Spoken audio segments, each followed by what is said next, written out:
How's it going, guys? Welcome back to the PatriotDIY channel. In this video, I'm going to be showing you how to build professional quality cornhole boards packed with features.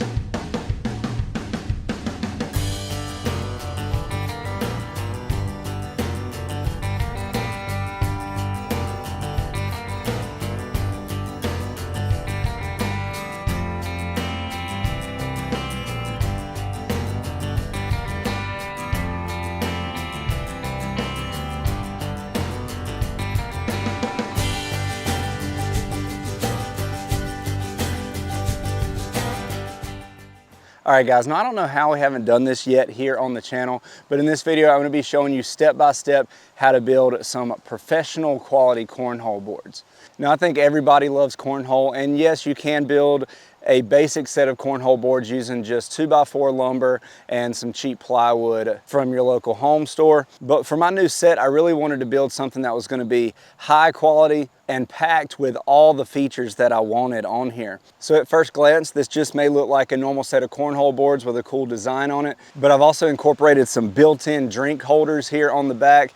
These boards even have lighting around the holes for nighttime play and onboard bag storage. So I'm going to be showing you how to do all of that. I'm also going to be showing you how to put your design on here and get the very best finish for your cornhole boards. I'm also going to have some digital build plans linked in the description below that you can download and build your own set of high quality cornhole boards. So make sure you check out that link in the description. But before we get into all this, guys, if you haven't done it yet, make sure you hit that subscribe button down below, hit that notification bell, and give us a thumbs up.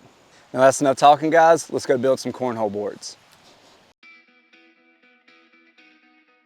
All right, guys, first thing we need to do is start cutting down our plywood to rough dimension, and I'm doing that using my Win track saw. The plywood I'm using for these is 3/4 inch Baltic birch. Then we'll go over to the table saw and start cutting out all of our components, starting with the tops of our boards and then all of our frame pieces.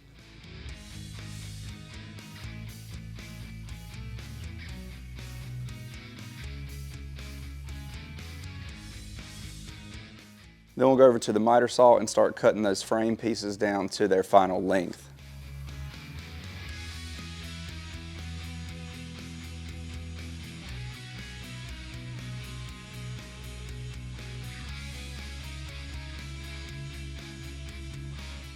And with that, we have all of our pieces cut. Now we need to start prepping them for assembly. First, I'm going to be cutting some carry handles into these side pieces. So I'm going to measure and mark 2 points centered on this side panel, and then I'm going to drill a hole all the way through with an 1¼ inch Forstner bit.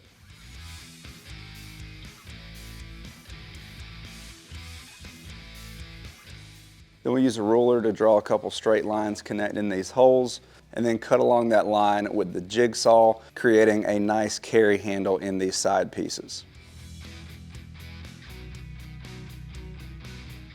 Then I'll go back with my trim router and a 1/4 inch round over bit and round over the edges of this hole to make it nice and comfortable.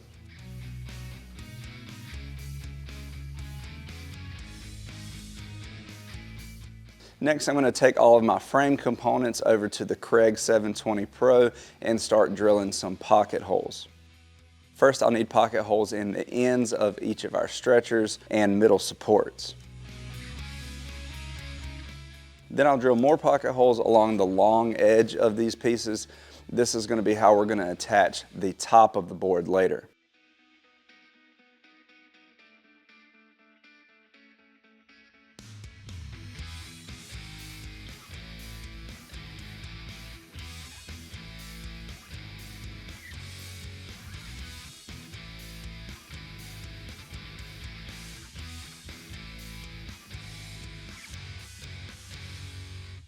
For these swing out legs, we just need to drill a 3/8 inch hole at one end so we can bolt it to the board. I'm also going to be cutting a half circle shape into one end so that it can rotate nice and easy inside the frame.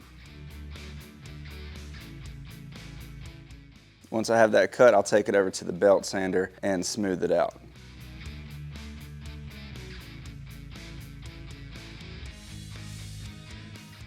Now I also want my cornhole boards to have an integrated drink holder, and I'm going to do that by drilling some 2 3/4 inch holes into the rear leg support. I measure in a few inches from each end and drill those holes with a hole saw bit, and then I'll go back and soften those edges with an 1/8 inch roundover bit.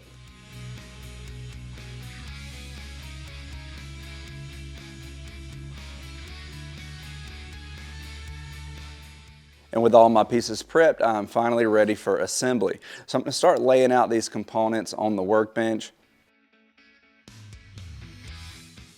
Then I'll apply some exterior wood glue. Then I'll clamp these pieces together to hold them while I fasten them with 1¼ pocket hole screws.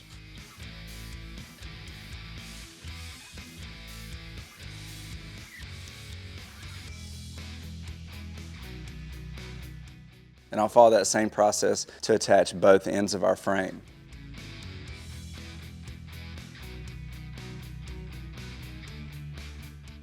Then I'm going to measure and mark out the location of my middle supports. Adding these supports is going to help strengthen the board. It's also going to help take any bounce out of the board. So I'm just going to measure and mark the location and then fasten those in with pocket hole screws. Once that frame's assembled, I'm going to go back and round over all the edges with a 1/8 inch roundover bit.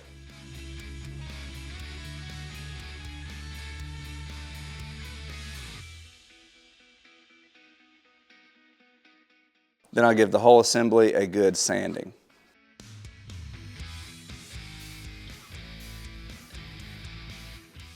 I'm also going to go back and round over all the edges on my legs and the drink holder as well. With that, our frames are complete and we're ready to cut these holes into our top panels. For that, I'm going to be using this circle cutting jig from Miles Craft. Now, if you're using this jig, you're going to want to set the outside diameter to 6 inches, but you could also just use a 6-inch hole saw bit for this if you have one. Now, first I want to mark out the center of the hole. So we need to measure down 9 inches from the top and over 12 inches from the sides to give us the perfect placement for this hole. With that marked, I'm going to go ahead and drill a small pilot hole and then attach my circle cutting jig.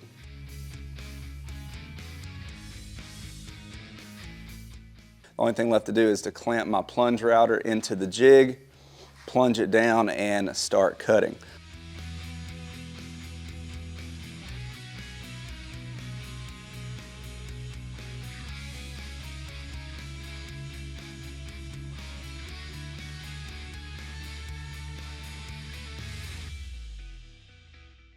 Now, this is 3/4 inch plywood, so I'm going to be doing this in 2 passes. And that's all there is to it, guys. Our hole is cut. Now just quickly check the measurement, and we are good to go at exactly 6 inches.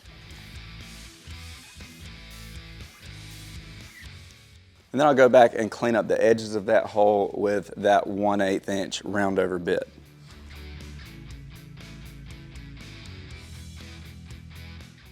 And I'll do the same on all of the edges of our top panels as well.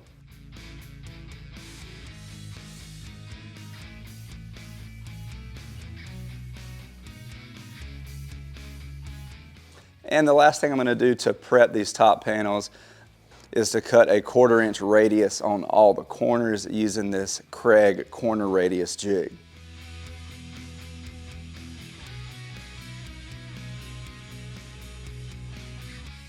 And you can see this gives these top panels a nice clean finished look.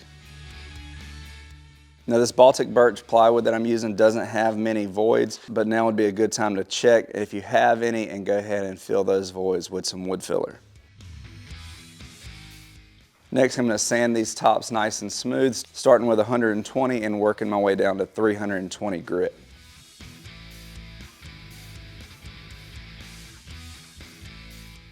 Now I'm ready to start on the design for the top of my board. Now I'm going to be staining this design onto the board, but I'm using some cut vinyl as a stencil. So I'm going to measure to make sure I have this design perfectly centered. Then I'll tape it down and start pulling off that backing and then squeegee it down onto the board.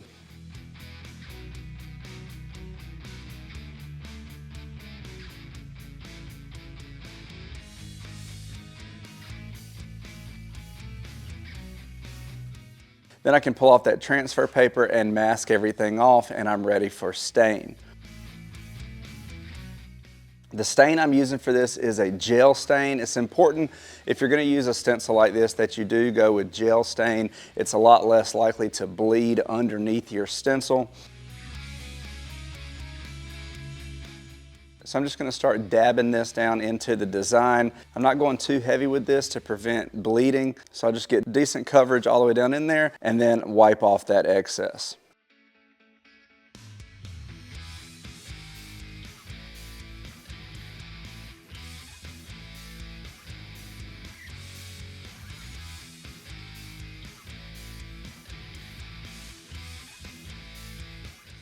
Then I can remove the masking and start pulling off that border.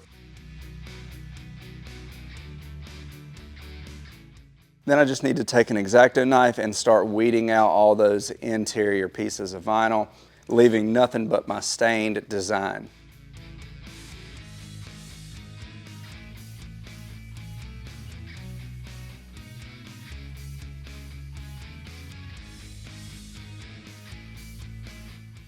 And as you can see here, this process leaves nice clean lines and a nice dark black stain on the board.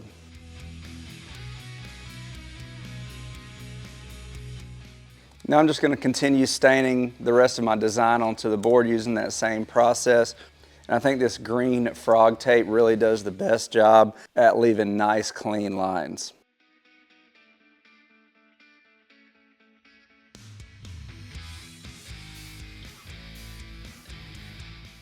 Now, if you do end up with any spots that bleed underneath your vinyl or your tape, I find that going over those spots lightly with a Dremel tool and a small engraving bit does a good job of taking those off. And now I'm ready to finish my board. So I'm going to be using a spar urethane because these are primarily going to be used outside and I want to make sure they have good protection. Now, the spar urethane does have a little bit of an amber tint to it. So if you want something that's going to be crystal clear, I recommend going with the water-based polyacrylic. I was a little concerned that a brush may smear the stain, so I'm going to be using a spray version of that spar urethane for this first coat just to lock everything in. And once that's had time to dry, I'm going to go back with the brush on spar urethane for the remaining coats.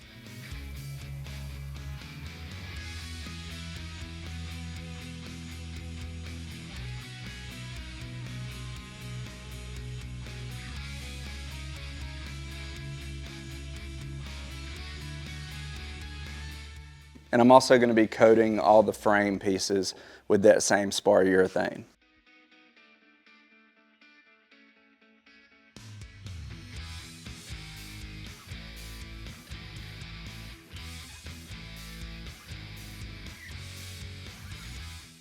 Now once that's had 24 hours to cure, I'm going to go back and lightly sand with some 220 grit sandpaper just to get it nice and smooth before adding another coat of that spar urethane. And I'm just going to repeat that process until I have 3 to 5 coats.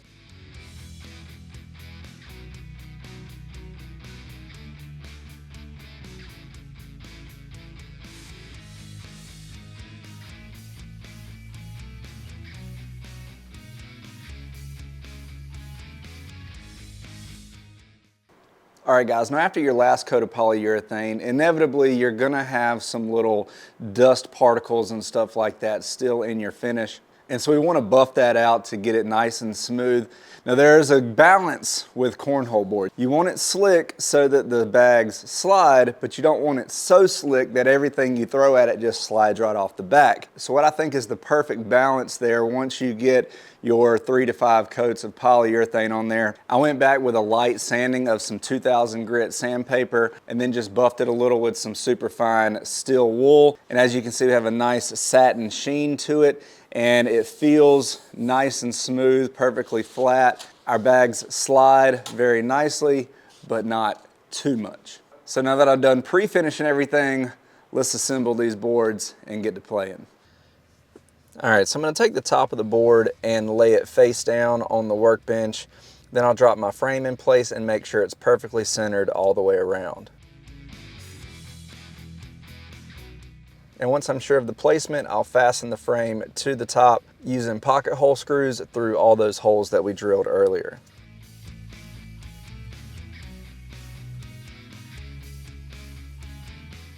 Now with the main assembly of our cornhole boards complete, it's time to work on the legs. So I'm just going to drop one of the legs in place, and I am using a spacer here because I want my legs to be a little bit more angled, but just keep in mind the closer you are to the back of the board, the more vertical the legs will be.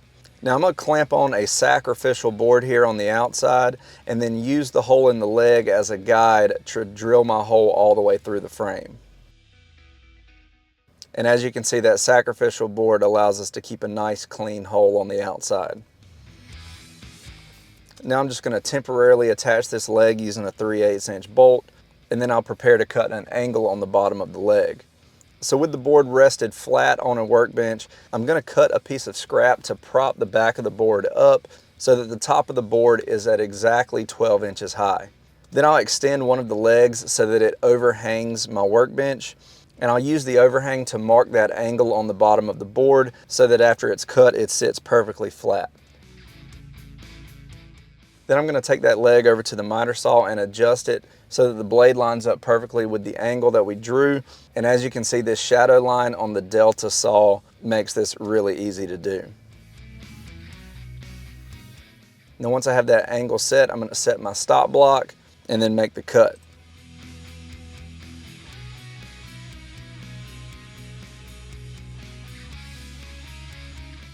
And while I have all this set up, I'm going to go ahead and make that same cut on all 4 of my legs. Once I've done that, I'm going to measure up 1.5 inches from the bottom of the leg. This is going to be the location where our drink holder / leg support is mounted later. And now I'm ready to install those legs using a 3/8 inch carriage bolt and lock washer.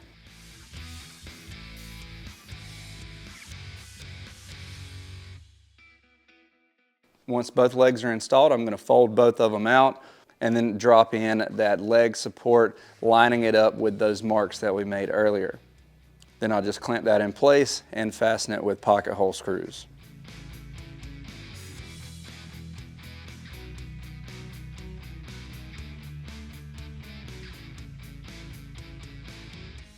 Now, like I mentioned before, I am going to have some bag storage on one of these boards. So on just one of the boards, I'm going to install a couple supports for that bag storage lid right in the middle of the board.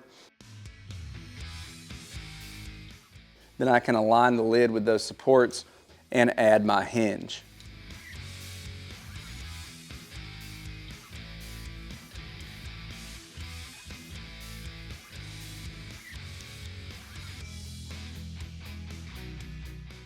Then on the other side, I'm going to install a latch to hold it closed.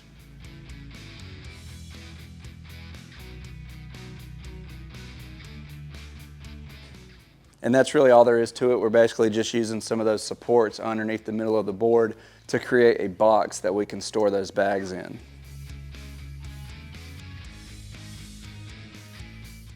Now the last accessory I think would be cool on these is a light around the hole. So I got one of these full halo lights at first, and that didn't work out because it interfered with the drink holder. So I found this half circle shaped one from ACA Cornhole, and that's going to work out perfect for these boards. You just screw it in place, then mount the battery pack underneath the board, and you're good to go. And I really love the fact that you can do pretty much any color with these. I will have a link to these as well as everything else in the description below. And with that, our cornhole boards are complete. I think they look great, they do everything I want them to do, and they should last a good long time.